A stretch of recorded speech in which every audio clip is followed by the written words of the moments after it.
Hello everyone. Today we are going to discuss about enzyme and their different properties, actions, and why the enzymes are called biocatalyst. Okay, guys. So basically, let's start. So, guys, enzyme is a they act as a catalyst in the biological reaction and the therefore called biocatalyst. भाई ये क्या है कि ये जो enzymes होता है वो क्या करते हैं बायोलॉजिकल रिएक्शंस में एज अ बायोकैटलिस्ट यूज़ होता है। मतलब ये किसी भी रिएक्शंस की जो रेट होती है ना उसको बहुत ज़्यादा इंक्रीज कर देते हैं।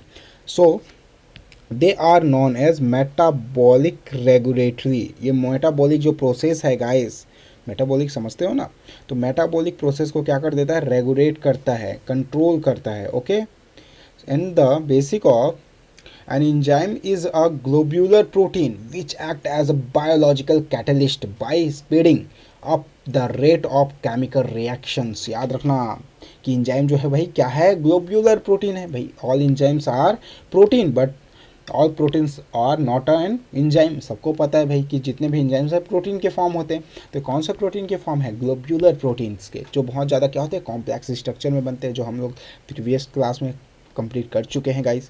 Okay, and the all enzymes are protein but all proteins are not enzymes. Basically proteins are specific, बहुत ही स्पेसिफिक होते हैं guys. Each enzymes has its own substrate. इनके पास खुद का क्या होता है, सब्सट्रैक्ट होता है गाइस। इंपॉर्टेंट है, याद रखना। The next is discovery of enzyme. से पहले कुछ चीज़ें और बता दूं मैं इसी में कि जो इंजाइम्स होता है they are the included the ribo enzymes. Basically हम लोग बोलते हैं राइजो enzyme. What is a ribo enzyme? Ribo enzyme is a nucleic acid जो होता है ना, that behave like a enzyme. जब कभी कभी न्यूक्लिक एसिड जो आरएनए होता है गाइस, याद रखना आरएनए ना, न्यूक्लिक एसिड आरएनए, तो वो कभी कभी क्या होता है, एंजाइम की तरह बिहेव करता है, तो उसको हम लोग बोल देते हैं ribo enzymes. Okay, the basically enzymes are not changed or consumed by the reaction they catalyst and thus can be reused।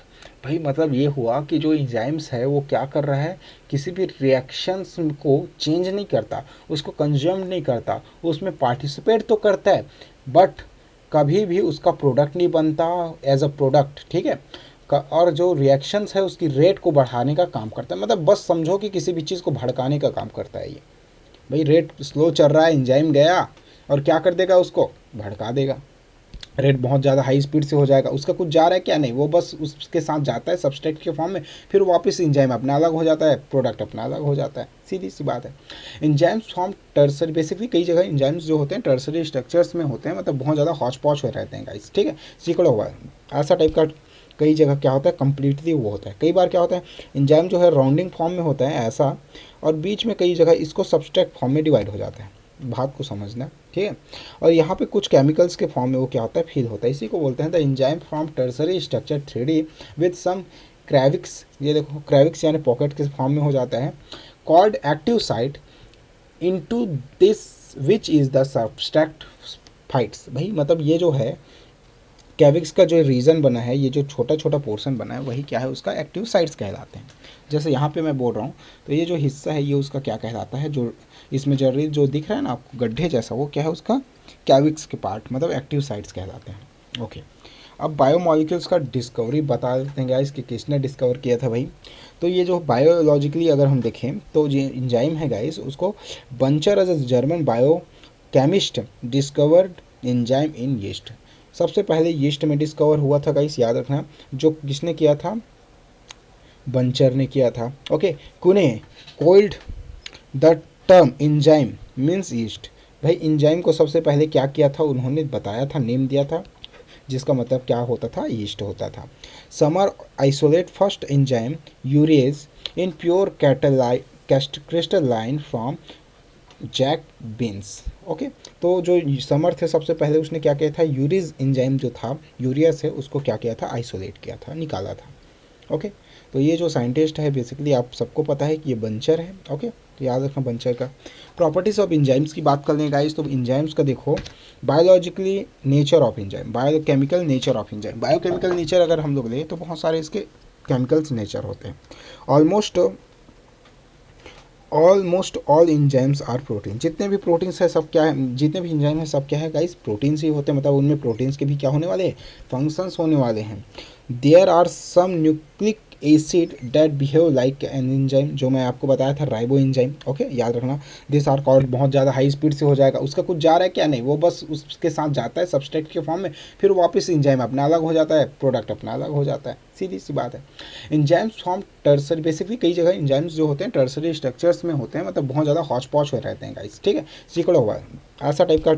कई जगह क्या होता है कम्प्लीटली वो होता है, कई बार क्या होता है एंजाइम जो है राउंडिंग फॉर्म में होता है ऐसा, और बीच में कई जगह इसको सब्सट्रैक्ट फॉर्म में डिवाइड हो जाता है, बात को समझना, ठीक है।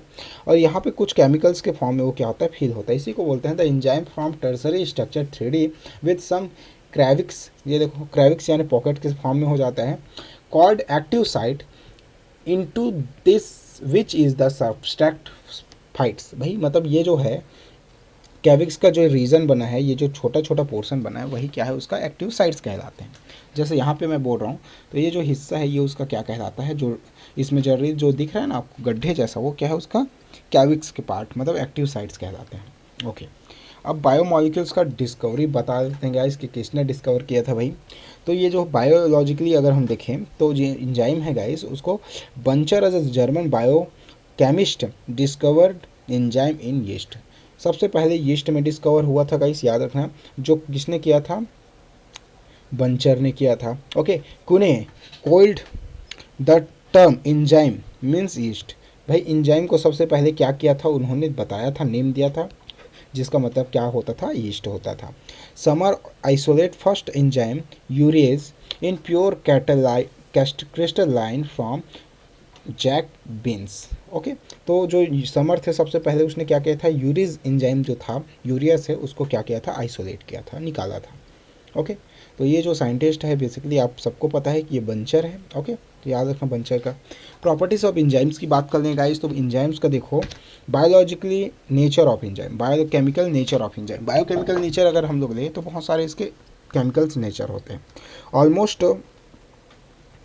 Almost all enzymes are protein, जितने भी प्रोटीन्स है सब क्या है, जितने भी एंजाइम है सब क्या है गाइस, प्रोटीन्स ही होते हैं, मतलब उनमें प्रोटीन्स के भी क्या होने वाले हैं, फंक्शंस होने वाले हैं। There are some nucleic acid that behave like an enzyme, जो मैं आपको बताया था राइबो एंजाइम। ओके, याद रखना, this are called ribozymes. Okay, ribo nucleus phosphate में के फॉर्म में आता है, जिसको हम लोग एबोजाइम्स के फॉर्म में भी लेते हैं। Okay, next guys, biochemical nature of enzymes की बात कर रहा हूँ मैं। तो बायोकेमिकल नेचर ऑफ एंजाइम्स में एंजाइम जो होता है they are divided into two types, basically the simple enzyme and conjugated enzyme, जिसको होलो एंजाइम बोलते हैं। दो वर्ड याद रखना, holo and enzymes. Okay, so first is simple enzyme made up of amino acid only. Okay, like pepsin, जो proteins को digestion, जो pepsin enzyme जानते हो, जो क्या करते हैं प्रोटीन्स मॉलिक्यूल को पेप्टोन्स में कन्वर्ट करते हैं। कहाँ पे करते हैं गाइस, स्टमक के अंदर करते हैं। ओके, याद रखना। नेक्स्ट है गाइस कंजक्टेड एंजाइम, जो होलो एंजाइम होता है, they are further divided into two type. The first is the protein part, जिसको ओपो एंजाइम बोलते हैं, and second is non protein part, जिसको हम लोग कोफैक्टर्स बोलते हैं। बहुत इंपॉर्टेंट है क्योंकि ये सारे बहुत ही ज़्यादा यूज़ होते हैं गाइस, याद रखना नेम। प्रोटीन फैक्टर के लिए जो हम लोग एपो एंजाइम ले रहे हैं, it is determine structure and specificity of enzyme. ये एंजाइम की स्ट्रक्चर और स्पेसिफिसिटी को क्या करता है, डिटरमाइन करती है। एंड नॉन प्रोटीन जो पार्ट्स है जिसको हम लोग को फैक्टर बोलते हैं, वो बहुत ही ज़्यादा यूज़ होने वाला है। जैसे प्रोटीन सिंथेसिस में सिग्मा फैक्टर यूज़ होता है, रो फैक्टर यूज़ होता है, जो बहुत ही ज़्यादा हेल्प करती है guys. It determine catalytic activity like prosthetic group, coenzyme and metal activator. कोई भी मेटल एक्टिवेटर के फॉर्म में यूज़ होता है, प्रोस्थेटिक ग्रुप के फॉर्म में यूज़ होता है, जैसे विटामिन है, ठीक है। तो ये सब क्या है, को फैक्टर्स के एज अ फॉर्म होते हैं। अब प्रॉपर्टीज़ ऑफ एंजाइम्स की और बात कर रहे हैं तो मैकेनिज्म ऑफ एंजाइम्स एक्शन की बात कर लेते हैं कि गाइस ये एंजाइम एक्शन होता कैसे। इनमें देखो, enzyme are required very small amount. Enzyme जो होता है कोई भी रिएक्शन में बहुत कम अमाउंट में चाहिए होता है। ये नहीं कि एंजाइम्स की क्वांटिटी बढ़ा दे, ऐसा नहीं भाई। देखो एक सिंपल सा बात बता रहा हूँ, अगर दो पर्सन जनरली झगड़ पड़ते हैं, कोई दो बंदा है, ठीक है, बात समझना, ठीक है, कोई दो बंदे हैं, एक बंदा क्या करता है, एक बंदा किसी दूसरे बंदे के साथ क्या हो रहा है, एंग्री बंदे के साथ झगड़ा कर रहा है, ठीक है। तो इनमें जो फाइटिंग है वो एक लिमिट कंटेंट तक होता है, लिमिट होता है, कुछ ज़्यादा कंटेंट नहीं कर रहा है, बहुत ईजिली, मतलब एक टाइप का कोल्ड वार चलता रहता है इनके बीच में। बट कोई जब थर्ड बंदा आता है या बंदी आती है, तब क्या करता है, इन दोनों को वो करती है कंफ्यूज। ये क्या बोलती है या बोलता है कि बेसिकली तुम दोनों में से जो बेसिकली क्या करते हैं उनको डिस्टर्ब करने वाली है, बहुत ही ज़्यादा कंफ्यूज कर देती है। बात समझो, ये एज अ एंजाइम फंक्शन करेगी और उसकी क्या होती, जो रिएक्शन होने वाला है उसकी रेट को बढ़ा देती है या बढ़ा देता है। तो बढ़ाता कैसे भाई, सीधी सी बात है भाई, हम लोग भी चेयर्स करते हैं ना कि जैसे फ्रेंड्स लोग लड़ाई हो रहे हैं या फिर कुछ भी हो रहा है तो लोग देखने जाते हैं, फिर वो कंपेयर करते हैं कि नहीं ये बहुत ज़्यादा पावरफुल है, ये कम पावरफुल है, ये तो बिल्कुल मतलब ऐसा टाइप का। तो इनमें क्या होता है, जो लड़ाई होती है, जो उनकी जो रेट होती है और बहुत ज़्यादा बढ़ जाती है, और इतना ज़्यादा बढ़ जाता है गाइस कि पूछो मत। तो भाई देखो, ये इनको क्या कर रही है, कैटलिस्ट कर रही है, ठीक है, लड़ा रही है, लेकिन उसमें उस ग्रीन वाले बंदे का कोई फ़र्क पड़ रहा है क्या, नहीं, वो तो अपना निकल जाएगा ना, जो भी प्रोडक्ट होगा, जो भी नुकसान होने वाला है उन दोनों का ही होने वाला है। सेम वैसे इंजाइम भी फंक्शन करता है, ये किसी भी रिएक्शंस में चला जाता है, उनकी रेट को बढ़ा के कोई प्रोडक्ट्स बना देता है। हाँ, हालांकि ये बहुत ज़्यादा क्या होते हैं, प्रॉफिटेबल होती है हमारी बॉडीज़ के लिए। ये क्या करती है, प्रॉफिटेबली कोई भी जैसे रिएक्शन चल रहा है, ठीक है, तो टेम्परेचर पर डिपेंड करता है ना। जब टेम्परेचर जैसे 10 डिग्री सेल्सियस है तो एंजाइम्स क्या करती है, जनरली जाके उनकी रेट को बढ़ा देता है। जो स्पीड जैसे स्टार्च जो जानते हैं, स्टार्च जो होता है C12H23O11, ये जनरली इंजाइम्स की प्रेजेंसी में क्या होती है, ग्लूकोज, फ्रक्टोज और मैलोज में डिवाइड हो जाती है।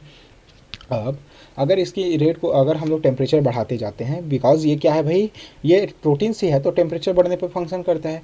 तो ये अगर 20 से 30 डिग्री भी करता हूँ तो रेट जो 5% फास्टर चल रहा था, अब वो कितना होगा, 15% फास्टर चलेगा।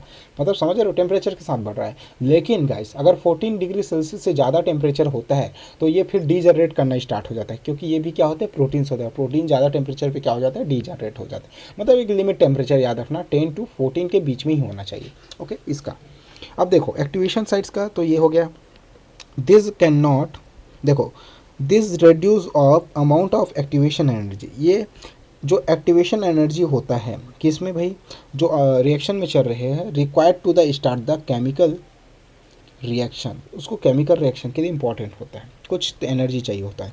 This can not change equilibrium points of the reversible reaction. Reversible reaction का इक्विलिब्रियम कभी भी चेंज नहीं होता। Enzyme through their active site catalyst reaction at a higher rate. भाई देखो, जैसे ये कोई इंजाइम है, इंजाइम में मैं बताया था कि कुछ क्या होते हैं, पोर्शन होते हैं, गड्ढे होते हैं, जिनको हम लोग एक्टिवेट साइट बोलते हैं। जैसे ये इंजाइम है तो इसका एक छोटा सा हिस्सा क्या कहलाएगा, एक्टिवेट साइट कहलाएगा। अब इस एक्टिवेट साइट में कोई एक सब्सट्रैक्ट जुड़ सकता है, प्रोडक्ट ए और प्रोडक्ट बी ऑटोमेटिकली बन सकता है, ठीक है। और जैसे ये सब्सट्रैक्ट जुड़ेगा ऐसे, तो गाइस समझो ये सब्सट्रैक्ट इनके साथ जुड़ेगा तो ये यहाँ पे क्या हो जाएगा, ऐसा फिल हो जाएगा। बात समझ रहे हो, फिल होने के बाद जब पूरा रिएक्शन चल जाएगा तो इससे दो चीज़ें टूट के अलग हो जाएगी, प्रोडक्ट बन जाएगा और क्या बन जाएगा, आपका प्रोडक्ट ए और बी बन जाएगा। भाई प्रोटीन को इंजाइम फिर अपना रिलीज होकर बाहर चला जाएगा, इनको कोई फर्क पड़ा क्या, नहीं। लेकिन जो सब्सट्रैक्ट था उसको तोड़ के दो हिस्सों में डिवाइड हो गया, जैसे आपका फ्रक्टो, मैं आपको ग्लूकोज स्टार्च वाला एग्जाम्पल बताया था, सेम वैसे ही। ओके, अब देखो जो साइट ऑफ एंजाइम होता है गाइस, एंजाइम एक्शन का, वो भी 2 टाइप्स के होते हैं। एक होता है इंटर सेलुलर या एंडो एंजाइम, दूसरा होता है एक्स्ट्रा सेलुलर या एक्सो एंजाइम। एंडो का मतलब होता है जो अंदर होता है और एक्सो का मतलब जो बाहर होता है। देखो, वर्क इनसाइड द सेल, जो सेल के क्या हो अंदर की तरफ वर्क करता है, जैसे रेस्पिरेटरी एंजाइम जिसको बोलते हैं हेक्सोकाइनेज। और एक होता है बेसिकली आपका क्या, इंट्रा सेलुलर एंजाइम, जो बाहर की ओर फंक्शन करता है आउटसाइड द सेल, जैसे पेप्सिन है, ट्रिप्सिन है। समझ में आ रहा है, पेप्सिन एंड ट्रिप्सिन, ये जनरली डाइजेस्टिव एंजाइम्स में ही यानी स्टमक में ही क्या करते हैं, फंक्शन करते रहते हैं। ओके, नेक्स्ट है आपका एंजाइम में को एंजाइम, आइसो एंजाइम, ठीक है। तो आइसो एंजाइम का क्या फॉर्म है गाइस, देखो this are multiple molecule from the of enzyme occurring in the same organism and having a similar substrate activity। सो ये जो आइसो एंजाइम है बहुत सारे मॉलिक्यूल्स का एक जब फॉर्म होता है, और ये जो है बहुत सारे ऑर्गेनिज्म, सेम ऑर्गेनिज्म में जो होता है सिमिलर सब्सट्रैक्ट की एक्टिविटी के लिए प्रेजेंस होता है। अब देखो, alpha amylase of wheat endosperm है, लैक्टिक एसिड जो आपका डिहाइड्रोजिनेज है, और एल्कोहल डिहाइड्रोजिनेज, इन सब में ये को एंजाइम जो होता है ना, आइसो एंजाइम, ये प्रेजेंट होता है। यहाँ पे 16 आइसो एंजाइम है, यहाँ पे 5 आइसो एंजाइम और यहाँ पे 4 आइसो एंजाइम है, ठीक है, डिजनरेशन के लिए। तो ये आइसो एंजाइम्स का फॉर्म हो जाता है गाइस।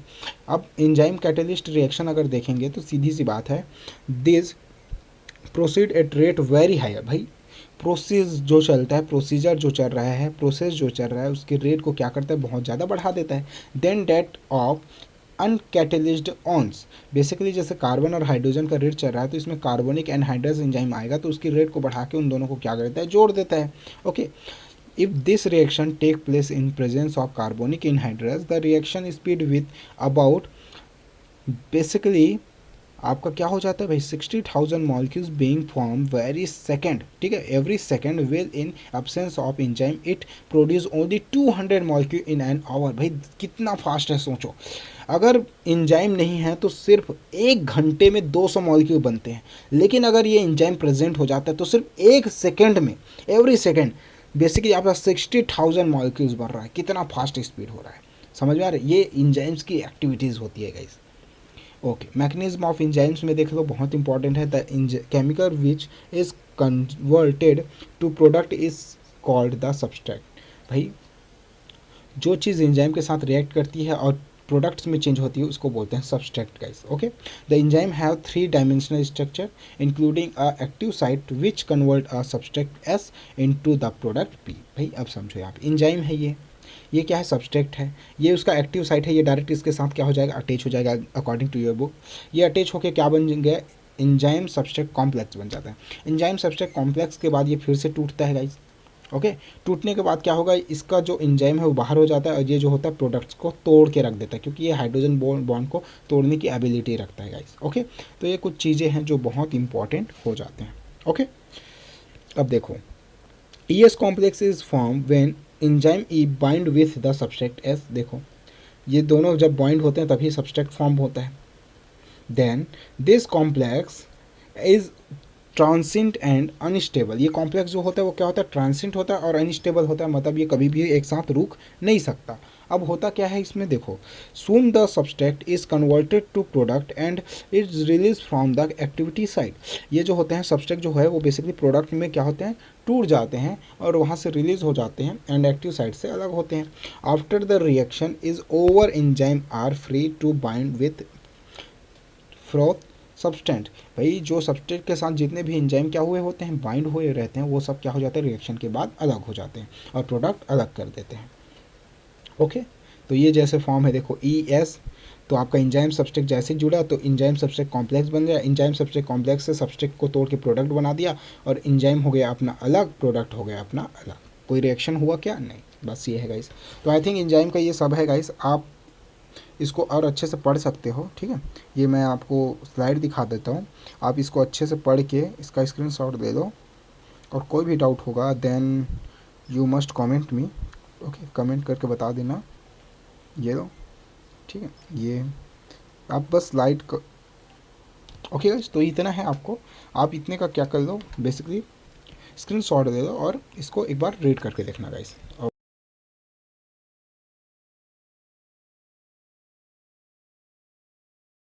तो जो नोमेनक्लेचर है, ठीक है, वो है nomenclature based on the subtract. Subtract के अकॉर्डिंग उसको क्या किया जाता है, नॉमिनी किया जाता है। So guys, every enzyme act on specific subtract. जितने भी होते हैं सबको पता है कि जितने भी हैं सब क्या होते हैं, एक स्पेसिफिक सब्सट्रैक्ट पर ही क्या करते हैं, एक्ट करते हैं। According to this enzyme system are named by adding the suffix ase, okay, after the name of substrate. मतलब हम लोग क्या करेंगे, फर्स्टली तो ऐड करेंगे सफिक्स का नाम जो सब्सट्रैक्ट है, ओके, सब्सट्रैक्ट का नाम, देन उसमें क्या ऐड करेंगे, एक वर्ड डेट इज ASE, और यही फिर क्या बन जाएगा, ये बन जाएगा एंजाइम्स का नेम, एंजाइम्स नेम। ओके, तो एंजाइम्स का नेम हो जाएगा गाइस। तो ये एक फार्मूला है बेसिकली सब्सट्रैक्ट के अकॉर्डिंग। ओके, अगर मैं सिंपली बोल दूँ तो एग्जांपल्स अगर लेंगे इसका, तो for examples the first is the proteinase. Okay, protein, okay, ये सब्सट्रैक्ट का नाम क्या है, प्रोटीन, और इसमें बस एक वर्ड जोड़ दिया हम लोग, प्रोटीनेस। तो ये क्या हो गया गाइस, प्रोटीनेस। तो प्रोटीनेस का डायरेक्टली मतलब हो रहा है कि ये क्या होगा भाई, प्रोटीन मॉलिक्यूल पर एक्ट करने वाला कोई एंजाइम है।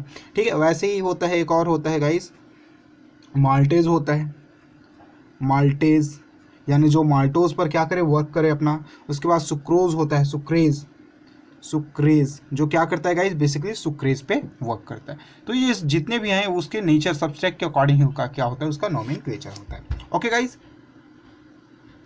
ओके गाइस, सेकेंड अगर नोमेनक्लेचर की बात करें तो second nomenclature is nomenclature based on reaction. Reaction पे क्या होता है गाइस, ये बेस्ड होता है। Okay, in this system the enzyme is named by the suffix ASE। Okay, same रहेगा, इसमें भी सफिक्स जोड़ेगा ASE at the end of the reaction catalysed by the enzyme. Okay, जो भी एंजाइम्स को क्या कर रहा है गाइस, कैटेलाइज्ड कर रहा है, उसके रिएक्शन के अकॉर्डिंग इसका नेम होता है।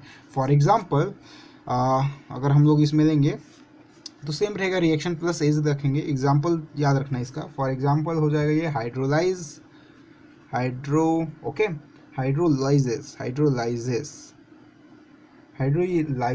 ये जो हाइड्रोलाइजेस एंजाइम है गाइस, ठीक है, तो ये क्या होता है, हाइड्रोजन को लाइसिस करने वाला है। तो hydrolases take part in hydrolysis reaction, hydrolysis reaction में यूज हो रहा है, तो रिएक्शन के अकॉर्डिंग इसका क्या नाम हो गया, हाइड्रोलाइसिस एक रिएक्शन है और उसमें ASE जोड़ दिए तो हाइड्रोलाइजेस हो गया। Okay, isomerase take part in the isomerization और रिएक्शंस, आइसोमरेज हो गया। ठीक है, तो याद रखना isomerase. Okay, dehydrogenase take part in the dehydration reaction and oxidase the take part in the oxidation reaction. Obviously depend करता है गाइस, ऑक्सीडिनेज, ठीक है, ऑक्सीडेज जो ऑक्सीडेशन पे क्या करता है, वर्क करता है। तो ऐसे ये क्या हो गया, दो बेस हो जाता है गाइस। थर्ड जो बेस है वो है हमारा, ओके गाइस, थर्ड जो है वो देखो, थर्ड जो है nomenclature based on both subtract and the types of reactions. मतलब अब यहाँ पे दो चीज़ पे डिपेंड करेगा, सब्सट्रैक्ट पे और रिएक्शन, इन दोनों पे क्या होता है, नोमेनक्लेचर बेस्ड होती है guys. Okay, in this system both the name of substrate and types of reaction are used for naming the enzymes. For example, hexoisomerase catalyze the conversion of one hexo sugar into other. Okay, so basically अगर मैं बोलूँ तो जैसे यहाँ पे ले लेता हूँ मैं ग्लूकोज को। ओके गाइस, ये हो गया ग्लूकोज। जो ग्लूकोज है गाइस, अगर मैं इसको किस में चेंज करता हूँ, फ्रक्टोज में, फ्रक्टोज। सो ऑब्वियसली सबको पता है ग्लूकोज इज अ कार्बोहाइड्रेट में हम पढ़ चुके हैं कि ये क्या है, एक हेक्सोज शुगर होता है, हेक्सोज जिसमें कार्बन की नंबर 6 होती है, that is a hexose sugar, hexose sugar. Okay guys, hexose sugar and this is a also hexose sugar, hexose sugar. तो दोनों के दोनों क्या है भाई, हेक्सोज शुगर के फॉर्म है, दोनों के दोनों हेक्सोज शुगर की फॉर्म है। अब ऐसे कंडीशन में जो हेक्सोज है, अब एक हेक्सोज यानी एक शुगर मॉलिक्यूल दूसरे शुगर मॉलिक्यूल में क्या हो रहा है गाइस, कन्वर्ट हो रहा है। तो इसमें एक एंजाइम यूज होता है, दैट इज भाई हेक्सो है तो ये हो जाएगा हेक्सो, फिर क्या है, इसके किस में चेंज कर रहा है गाइस, इसके पोजीशन में चेंज हो रहा है, इसके स्ट्रक्चर को चेंज कर रहा है। So it is a isomerase. ठीक है, तो हेक्सो आइसोमरेज। तो ये जो हेक्सो आइसोमरेज एंजाइम है गाइस, इसका बेसिक इंपॉर्टेंट होता है कि ये कन्वर्जन का फंक्शन करता है एक हेक्सो शुगर को दूसरे हेक्सो शुगर में। ओके, ये एंजाइम का नेम हो गया। तो ये दोनों पे डिपेंड कर रहा है, सब्सट्रेट पे भी डिपेंड कर रहा है और रिएक्शन पे भी डिपेंड कर रहा है गाइस। नेक्स्ट अगर ऐसे ही लोगे तो एक और आता है, जैसे like succinic acid. Succinic acid dehydrogenase catalysis the hydrogenation of succinic acid. Okay, तो इसमें सक्सेनिक एसिड डिहाइड्रोजिनेज होता है। देखो, सक्सेनिक एसिड जो होगा वो क्या होगा गाइस, प्रोडक्ट होगा, और प्रोडक्ट के अकॉर्डिंग ही क्या हो रहा है, उसका नाम हो रहा है, और उसमें बेसिकली सब्सट्रेट का नाम भी ऐड हो रहा है। ओके, ये है guys. Next third is a guys, basically fourth is D form is a nomenclature based on the source of enzyme. Means जो एंजाइम किसी भी सोर्स से प्रोवाइड हो रही है, उसको हम लोग एब्जॉर्व कर रहे हैं, तो उसके सोर्स के अकॉर्डिंग उसका क्या होता है गाइस, नोमेनक्लेचर आ जाता है। Like the some enzymes have been named according to their source of production. Okay, for example the first example is basically guys, ये हो जाएगा पेप्सिन। ठीक है, पैपिन कर सकते हैं, एक होता है पैपिन। Okay, papain. तो ये जो पैपेन होता है guys, it is obtained from papaya. याद रखना, कहाँ से मिलता है ये, पपाया से। पपाया, तो पपाया से मिला तो क्या हो गया, इसका नाम पेप्सिन हो गया। Okay, papains and bromelain. Okay, एक और होता है गाइस, याद रखना, ब्रोमेलिन। ये जो ब्रोमेलिन होता है गाइस, ठीक है, ब्रोमेलिन ये हमको एब्जॉर्ब होता है बेसिकली पाइन एप्पल से, pine Apple.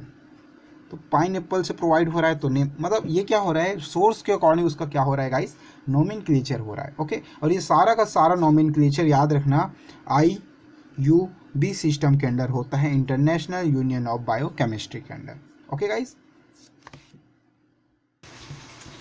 Classification of enzyme के अंडर अगर हम लोग आएंगे, ठीक है, तो ये बेसिकली 6 क्लासेस में डिवाइड हो जाता है। ओके गाइस, तो हमारा जो बेसिकली एंजाइम्स है, they are divided, they are classified by the types of reaction they catalyse. Okay, they are 6 types, the first, second, third, fourth, fifth, sixth. Okay, oxido देखो, oxido reductase it is just belong to the redox reaction, जिसमें oxidation and reduction दोनों होता है। तो याद रखना किसके लिए है भाई, ये रेडॉक्स रिएक्शन के लिए है। रेडॉक्स रिएक्शन जहाँ पे क्या हो, ऑक्सीजन ऐड हो और ऑक्सीजन रिमूव हो, या फिर हाइड्रोजन रिमूव हो या ऑक्सीजन हाइड्रोजन ऐड हो। Okay, next is the transferase. Transferase mean the transfer groups of atoms, जो किसी भी ग्रुप्स के जो एटम्स है उसको क्या कर दे भाई, ट्रांसफर कर दे। So basically transfer groups of atom. Okay, transfer groups of atom. And third is a hydrolysis. What is the hydrolysis? जो हाइड्रोलाइसिस जो होता है वो हाइड्रोलाइसिस का प्रोसेस करता है गाइस। ओके, याद रखना हाइड्रोलाइसिस का, जिसमें वाटर मॉलिक्यूल ऐड करते जाओ, वो एंजाइम्स के हेल्प से क्या होता है भाई, टूट जाता है। जैसे अगर बात करेंगे तो हम लोग का जो इंटेस्टाइन होता है गाइस, सबको पता है इंटेस्टाइन होता है। इंटेस्टाइन में जो होता है माइक्रोविलाइज होती है, ये विलाइज की जो सरफेस होती है ना, वहाँ पे बेसिकली एक हाइड्रोलाइसिस एंजाइम होती है। ये एंजाइम जैसे ही फ्रक्टोज या सुक्रोज के मॉलिक्यूल्स आते हैं, उस मॉलिक्यूल्स को क्या करते हैं, उनमें ये एंजाइम ऐड हो जाते हैं और एक वाटर मॉलिक्यूल्स में ऐड करके क्या करता है, फ्रक्टोज और ग्लूकोज में तोड़ देता है उसको। सेम वही है, ये हाइड्रोलाइसिस प्रोसेस के लिए रिस्पॉन्सिबल होता है, याद रखना hydrolysis. Okay, next is a lyases. So lyases का क्या फंक्शन है गाइस? ओके, यहाँ पे लाइजेस जो होता है basically add atoms and remove atoms to और form a double bond. Basically lyases का फंक्शन होता है, या तो एटम्स को ऐड करता है या रिमूव करता है, ठीक है, डबल बॉन्ड्स को ब्रेक करने के लिए। तो लाइजेस एंजाइम का यूज़ करते हैं, याद रखना लाइसिस करने का काम, मतलब बेसिकली लाइसिस के लिए यूज़ करते हैं। वर्ड इज लाइसिस मीन्स होता है तोड़ना गाइस। ओके, तोड़ने के लिए यूज़ होता है। जैसे डीएनए में जाओगे ना, तो डीएनए के डबल बॉन्डों ट्रिपल बॉन्ड्स को तोड़ने के लिए ये लाइसिस एंजाइम का यूज़ करते हैं। Next is isomerism. आइसोमरेज जो होता है ये क्या करता है, एटम्स को रीअरेंज करता है, रीअरेंज सीक्वेंस चेंज करता है उसका। ओके, तो याद रखना ये रीअरेंजिंग के लिए रिस्पॉन्सिबल है, rearrange. Okay, rearrange atoms. Okay okay guys, आपके साइड तो पता नहीं, मेरे साइड तो बहुत ही ज़्यादा बारिश हो रही है यार, बहुत ज़्यादा, घर से निकलना मुश्किल हो गया है। ओके, चलो देखो लाइगेज क्या है भाई? लाइगेज जो होता है basically use ATP to combine small molecules. भाई जब लाइगेज जो होता है ठीक है, लाइसेस मॉलिक्यूल्स को तोड़ देता है तो उसको फिर से रिकम्बाइन करने का फंक्शन कौन करता है? लाइगेज करता है। तो it is function as a recombination, तो रिकम्बाइन कर रहा है, रिकम्बाइन, ठीक है,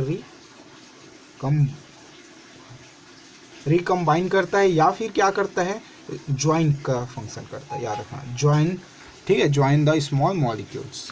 तो ये ज्वाइनिंग में हेल्प कर रहा है गाइस। तो ऐसे इसके क्या होते हैं, अलग अलग फंक्शंस होते हैं। ओके, नेक्स्ट अगर हम लोग बात करें तो क्लास इस एंजाइम्स को डील करना है। अब एंजाइम्स में फर्स्ट देखो पहला क्या है, पहला हमारा ठीक है, ऑक्सीडो रिडक्टेज। तो ऑक्सीडो रिडक्टेज क्या है गाइस, देखो। ओके गाइस, तो basically what is a oxidoreductase, okay, oxidoreductase and dehydrogenase, also known as dehydrogenase. So these enzymes which catalyze oxidoreduction between two substrate S and S dash, basically oxidoreduction का function करते हैं guys, याद रखना। Such as S and S dash बोलते हैं, जैसे कि ये जो S, ठीक है, ये S dash है जो क्या है, रिड्यूस्ड हो रहा है, प्लस यहाँ पे मैं दे देता हूँ एस, जो क्या हो रहा है, ऑक्सीडाइज हो रहा है, ऑक्सीडाइज। भाई रिडक्शन ऑक्सीडेशन सबको पता है क्या होता है भाई, इसका मॉलिक्यूल यहाँ, इसका मॉलिक्यूल यहाँ, मतलब चेंज होता है पोजीशन।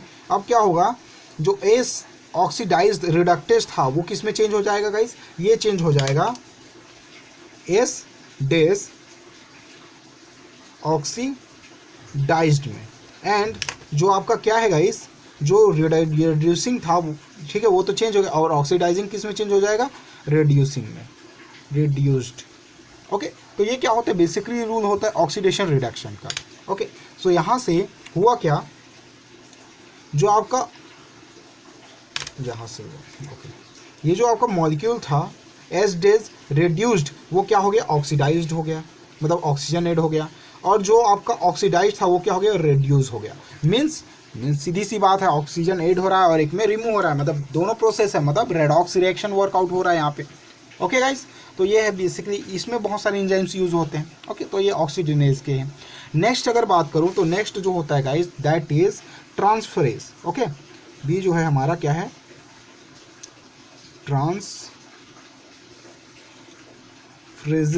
तो ट्रांसफ्रेज जो होता है क्या करता है, that enzyme, okay, this enzyme catalysing a transfer of a group, okay, transfer of a group between a pair of subtract S and H dash. भाई एस एंड एच डैश के बीच ले लेते हैं, क्या करेगा, ग्रुप्स को ट्रांसफर करने का फंक्शन करता है। तो ये ज़्यादातर यूज होने वाला एंजाइम्स है, सच एज वेरी इंपॉर्टेंट।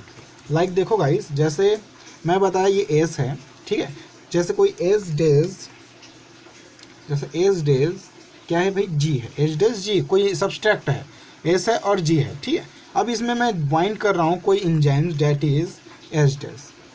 अब ये एंजाइम वर्क कैसे करता है गाइस, देखो, ये जब अपना एंजाइम वर्क करना स्टार्ट करता है तब ये चेंज हो जाता है भाई, ये चेंज हो जाएगा एस डेज, एच डेज में, एस एंड एच डेज में, ठीक है। ओके ओके ओके, प्लस ये एंजाइम निकल जाएगा ना, एस निकल जाएगा, एस अपना अलग हो जाता है, एच डेज को रिमूव कर देता है और इसके साथ ज्वाइन कर देता है, ये क्या हो जाएगा, जी हो जाएगा। ओके, तो ये कंबाइन हो गया इसके साथ, जी के साथ। तो यहाँ पे देखो ये क्या कर रहा है, ट्रांसफ़र कर रहा है, जो एच डेज था उसको ज्वाइन कर दिया किसके साथ, जी के साथ, और एस को रिमूव कर दिया। तो ये क्या है भाई, ट्रांसफ्रेज टाइप का होता है। ऐसे बहुत सारे आपके बुक्स में इजीली मिल जाएगा गाइस। ओके, तो ये याद रखना भाई, इसको देख रहे हो मतलब बुक भी साथ देखोगे तब समझ में आएगा, क्योंकि मैं पूरा बुक डील नहीं करने वाला, ठीक है, बहुत ज़्यादा हो जाएगा, बहुत ज़्यादा लंबा लेक्चर बन जाएगा गाइस। ओके, अब देखो नेक्स्ट जो होगा वो है हमारा हाइड्रोजीनेज, ठीक है भाई, ये है हमारा C number, that is hydrolysis. Lysis जो क्या होता है, हाइड्रोलाइसिस का फंक्शन करता है। Hydrolysis enzymes, okay, catalysing hydrolysis of ester, याद रखना, hydrolysis of ester, ether, peptides, okay guys, peptide, glycosidic and C dash C and C halide और पी डेज एन बॉन्ड्स। याद रखना ये इनके बीच क्या करता है, हाइड्रोलाइसिस का फंक्शन करता है। ओके, कोई भी एस्टर बॉन्ड के बीच, ईथर बॉन्ड के बीच, peptide, glycosidic, C bond C halide, P N, ये सब बॉन्ड्स के बीच। ओके, तो इसको कैसे समझ सकते हैं, जैसे ये देखो, जैसे मैंने कोई एब्स्ट्रैक्ट लिया AX, ओके, जो ऑलरेडी क्या है, ज्वाइन है एक कंपाउंड, अगर मैं इसमें क्या कर दूं, हाइड्रोलाइसिस कर दूं, तो ये जो होगा गाइस, ये टूट जाएगा अपने प्रोडक्ट्स में। इसका प्रोडक्ट्स क्या बनेगा भाई, X जो होगा वो क्या ले लेगा, OH ले लेगा, क्योंकि ये डिवाइड होगा किसमें, OH में, तो X क्या ले लेगा गाइस, OH ले लेगा। तो क्या हो जाएगा भाई, ये X डेज OH, और दूसरा मॉलिक्यूल क्या हो जाएगा, HA। ओके, क्या हो जाएगा ये HA, ठीक है। तो ये क्या कर रहा है, हाइड्रोलाइसिस का फंक्शन करता है, ये याद रखना है आपको। ओके, थर्ड जो है वो है हमारा लाइसिस, ठीक है, third is a lysis enzyme, जो डी है हमारा, ठीक है, D form, that is lysis, जो क्या करता है, लाइसिस का फंक्शन करता है। अब देखो ये क्या है, लाइसिस का फंक्शन करेगा, lysis enzyme that catalyse remover of group from substrate by mechanism other than hydrolysis leaving double bonds. Double bonds के फॉर्म में क्या करता है, उसको तोड़ के अलग कर सकता है गाइस, मतलब यूजिंग, देखो अगर मैं सिंपली बताता हूँ, जैसे कोई एक कंपाउंड है X डेज C है, डेज C है, डेज Y है। ओके, अगर इनको क्या करना है, कंबाइनिंग करना है, तो जो सिंपलर होते हैं उनको क्या करता है, ये एक लाइसिस कर देगा और यहाँ पे एक कंपाउंड बन जाएगा, that is XY plus C double bond C। बात समझ में आ रही, C डबल बॉन्ड C, यानी उसको क्या कर रहा है, लाइसिस कर रही है, इस पूरे कंपाउंड को लाइसिस करके टू पार्ट्स में क्या कर रहा है, ये डिवाइड कर रहा है। ओके, डबल बॉन्डिंग्स पे ज़्यादातर वर्क करता है ये। ओके, उसके बेसिस पे देन जो थर्ड एंजाइम है guys, that is isomerase.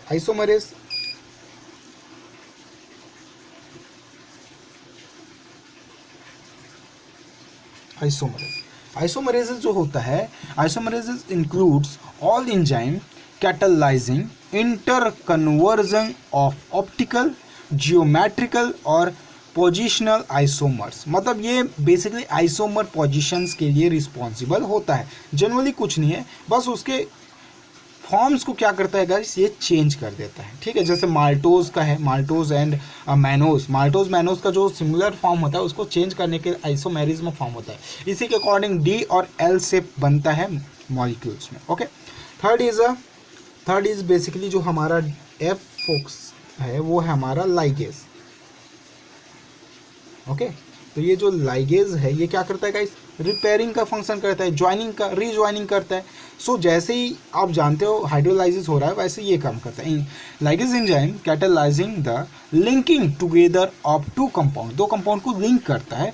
Basically enzymes which catalyse joining, joining किसके बीच होता है, C double bond, C dash O, okay, C dash S, C dash N and P dash O. और भी बहुत सारे बॉन्ड है जिनके बीच क्या करता है, ये डबल बॉन्डिंग को ज्वाइनिंग करता है, यानी उनको रीज्वाइनिंग का फंक्शन करता है। ओके गाइस, तो यहाँ तक आपको क्लियर हो जाना चाहिए, क्योंकि ये सारे क्लासिफिकेशन के बेसिस पे आपके बुक्स होते हैं। उसके बाद को फैक्टर्स है और एपो एंजाइम्स है, ये कुछ नहीं, सिंपल एक स्मॉल फ्रेगमेंट्स होता है जो आपको बिजली समझना होता है। को फैक्टर्स की बात कर लें तो को फैक्टर्स जो होता है भाई, एक प्रोस्थेटिक ग्रुप में होता है, एक को एंजाइम के ग्रुप में होता है। ओके, तो प्रोस्थेटिक, मेटल, सायन, ये सब उसके अरेंजमेंट में होता है। ये उतना ज़्यादा हार्ड नहीं जाएगा, आप एक बार रीड करना, जो भी डाउट होगा आप मुझसे पूछ लेना। ठीक है, उसके बेसिस पे अगर बहुत ज़्यादा डाउट आ जाता है तो मैं उस पर भी एक वीडियो बना दूंगा। ओके, अदरवाइज हम लोग नेक्स्ट जो हम लोग का यूनिट है दैट इज सेल डिवीजन, ठीक है, उस पर हम